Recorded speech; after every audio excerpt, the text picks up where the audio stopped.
ചേട്ടാ, ഈ രാഹുൽ മാങ്കൂട്ടന്റെ കേസുമായി ബന്ധപ്പെട്ട് ഇപ്പോ രാഹുൽ ഈശ്വറിനെ അറസ്റ്റ് ചെയ്തല്ലോ. അപ്പൊ അതെന്താ സത്യമായിട്ടുള്ള എന്തിനാണ് അത് അറസ്റ്റ് ചെയ്തത്? എന്തിനാണ്? സത്യമാണോ അയാൾ ചെയ്തത്? ചോദ്യം ചെയ്തോണ്ടിരിക്കുക. അത് തെറ്റല്ലേ? അയാൾ ഒരു പെൺകുട്ടിയുടെ വീഡിയോ ഇട്ടെന്നൊക്കെ പറഞ്ഞു. വീഡിയോ അല്ല, പെൺകുട്ടിയുടെ ഫോട്ടോ കാണിച്ചും കൊണ്ട് പെൺകുട്ടിയെ ഇതാക്കാൻ ശ്രമിച്ചെന്നുള്ളത്. പക്ഷെ ഒരിക്കലും ചെയ്തായിട്ട് എനിക്ക് നിനക്ക് തോന്നുന്നുണ്ടോ? അതാ പത്രങ്ങളും വാർത്തയൊക്കെ അതല്ലേ പറയുന്നേ. ഇല്ല, അവൻ ചെയ്തിട്ടില്ല. അവന്റെ വീഡിയോ എങ്കിലും നോക്കി. അതായത് അവന്റെ വീഡിയോയിൽ കൊടുത്തിരിക്കുന്ന പെൺകുട്ടിയുടെ ഫോട്ടോ എന്ന് പറയുമ്പോ AI ഫോട്ടോയാണ്. അതുകൊണ്ട് വലിയ ബന്ധമില്ല. രണ്ടാമത് ആ പെൺകുട്ടിയുടെ പേര് പറയുന്നില്ല. അപ്പൊ ഇത് രണ്ടും വെച്ചിട്ട് ആ പെൺകുട്ടിയുടെ പേരിനെ മാനഹാനി ഉണ്ടാക്കാൻ നോക്കിയെന്നാണല്ലോ പറഞ്ഞേക്കുന്നത്. ആ കേസ് ഒരിക്കലും നിലനിൽക്കത്തില്ല. അവൻ ഒന്നാമതൊരു വക്കീല.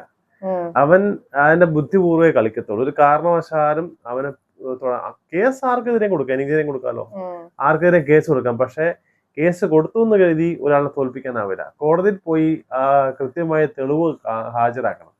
ഇപ്പൊ രാഹുൽ ഈശ്വർ ഇങ്ങനൊരു ഫോട്ടോ, അതായത് ഈ പെൺകുട്ടിയുടെ ഫോട്ടോ ഇട്ടു, ഈ പെൺകുട്ടിയുടെ പേര് പറഞ്ഞു, അതിനെ കളങ്കപ്പെടുത്താൻ ശ്രമിച്ചു എന്ന് പറയുന്ന കേസ്.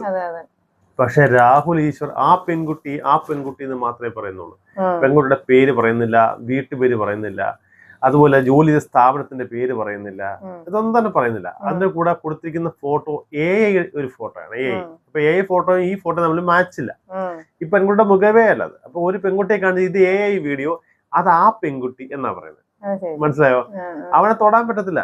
പോലീസ് എന്ന് പറഞ്ഞാൽ പോലീസിന്റെ ജോലി ഈ പ്രതിയാക്കപ്പെടുന്ന ആളിനെ കോടതിയിൽ ഹാജരാക്കുക എന്നുള്ളതാണല്ലോ.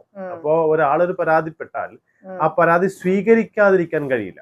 പ്രത്യേകിച്ച് മുൻഗണനയുള്ള ഒരു ലിംഗത്തിൽ ഒരാളാണെങ്കിൽ.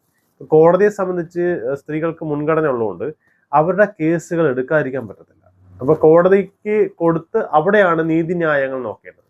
അപ്പോൾ അതുകൊണ്ട് അതിന്റെ പേരിൽ മാത്രമാണ് രാഹുലിനെ ഇപ്പൊ ചോദ്യം ചെയ്യുന്നത്. ചോദ്യം ചെയ്യുന്നതിന് വെച്ചാൽ ഈ FIR തയ്യാറാക്കി കോടതിയിൽ സമർപ്പിക്കാൻ വേണ്ടിയിട്ടാണ് ചോദ്യം ചെയ്യുന്നത്. താൻ ചെയ്തിട്ടുണ്ടോ, തെറ്റ് ചെയ്തിട്ടുണ്ടോ എന്ന് ചോദിക്കുമ്പോൾ ഉണ്ടെങ്കിൽ ഉണ്ട് എന്നും ഇല്ലെന്ന് രാഹുൽ ഈശ്വർ പറഞ്ഞിരിക്കുന്നു എന്നുള്ള കാര്യം അവർ രേഖപ്പെടുത്താനും കോടതിയിൽ സമർപ്പിക്കാനും മുന്നോട്ടുള്ള ആ പെൺകുട്ടിയുടെ കേസിന് മുന്നോട്ടുള്ള പ്രയാണത്തിന് വേണ്ടിയിട്ടാണ്.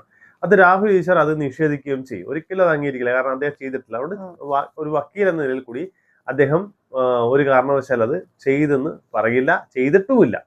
അപ്പൊ അങ്ങനെ ഒരു കോടതി പോകുമ്പോൾ കോടതി എന്താ ചോദിക്കുന്നത് അറിയാം പെൺകുട്ടി അടുത്ത്, ഈ രാഹുൽ ഈശ്വർ നിങ്ങളുടെ പേര് എവിടെയാണ് പരാമർശിച്ചിരിക്കുന്ന ചോദ്യം വരും.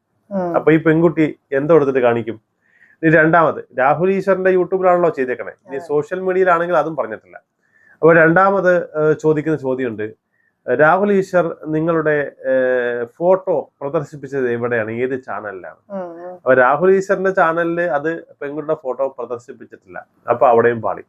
മൂന്നാമത് പറഞ്ഞിരിക്കുന്ന അവരുടെ അഡ്രസ്സോ കാര്യങ്ങളോ പറഞ്ഞാൽ ഒരാള് മാനഹാനി ഉണ്ടോ, അതൊന്നും പറഞ്ഞിട്ടില്ല. ജോലി ചെയ്ത സ്ഥാപനത്തെ കുറിച്ച് പറയുന്നില്ല. ഈ പെൺകുട്ടിയുടെ ഭർത്താവിന്റെ പേര് പറയുന്നില്ല. അപ്പൊ ഇങ്ങനെയുള്ള കാര്യം വരുമ്പോൾ തീർച്ചയായിട്ടും ഒരാളിനെ ആസ്പദമാക്കി പറഞ്ഞിട്ടില്ല. ഒരു വ്യക്തിയെ ഹത്യ ചെയ്തിട്ടില്ല, വ്യക്തിയുടെ പേര് പറഞ്ഞിട്ടില്ല. ഇങ്ങനെയുള്ള ഒരു പെൺകുട്ടി എന്ന് മാത്രം, രാഹുൽ മാങ്കൂട്ടവുമായി ബന്ധപ്പെട്ടുള്ള ഈ പെൺകുട്ടി എന്നുള്ളൂ. അപ്പൊ രാഹുൽ മാങ്കൂട്ടമായിട്ടുള്ള പെൺകുട്ടി ഇന്നതാന്ന് രാഹുൽ പറയാത്ത സ്ഥിതിക്ക് രാഹുലിനെതിരെ, അതായത് രാഹുൽ ഈശ്വറിനെതിരെ കേസ് നിലനിൽക്കില്ല. ഇപ്പോഴത്തെ കേസിൽ രാഹുൽ ഈശ്വർ ചെയ്തിരിക്കുന്നത് അയാളുടെ വ്യക്തിപരമായ അഭിപ്രായമാണ് പറഞ്ഞേക്കുന്നത്. ആർക്കും വ്യക്തിപരമായ അഭിപ്രായമുള്ള സ്വാതന്ത്ര്യമുണ്ട്.